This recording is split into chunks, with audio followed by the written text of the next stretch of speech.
Hello, my name's Leon, and I'm here to show you what, and click this pen, a plus bi to the power of c plus di is for any real numbers a, b, c, and d. Actually, they can be complex. It still works. So we can rewrite this as e to the ln of a plus bi to the power of c plus di, put some brackets around that, and close the brackets. And using the log properties, we can bring this to the front, and then write this as e to the c plus di times the natural log of a plus bi.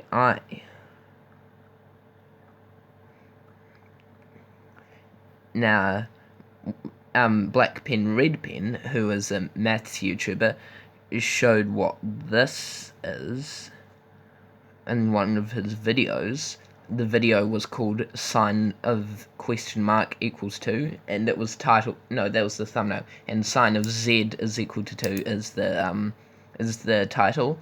It is a great video, you should check it out. But anyway, what it was is e.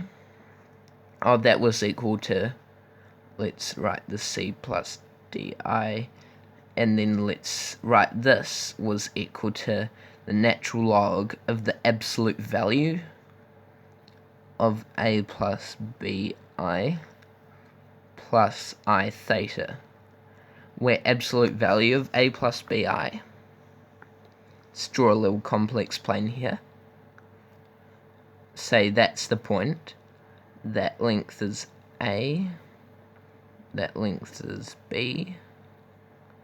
Now this length, the length of the hypotenuse of the right triangle, let's say, that's the absolute value of a plus bi. And theta is this angle right here. Now, we can write this. It's pretty simple from now on. We just use the adding powers as multiplying after bringing this to the top, so that's e to the ln absolute value of a plus bi plus I theta all to the power of c plus di.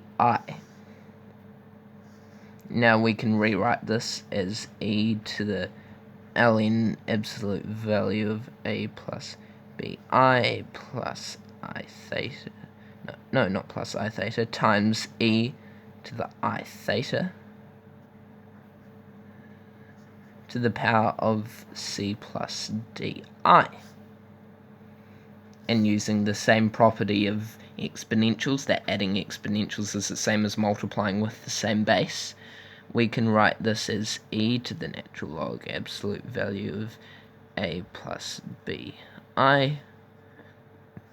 to the power of c, no, times c, because of the power to a power situation is the same as multiplying the powers, so times c times e to the ln absolute value of a plus bi times di, using the distribution, same thing, and then times e to the I theta c times e to the negative d theta, because I times I is negative 1, because that's what I is, it's the square root of negative 1.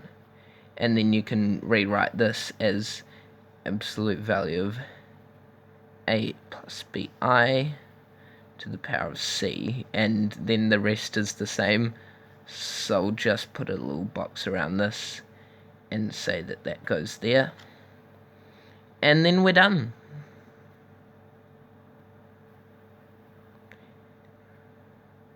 Actually, that's for proofs. Why am I writing that? But this is cool, isn't it? We have a formula to work out what a plus bi to the power of c plus di is for any numbers A, B, C, and D. Now, I'll show me testing that this works in another video, but you can see that it works.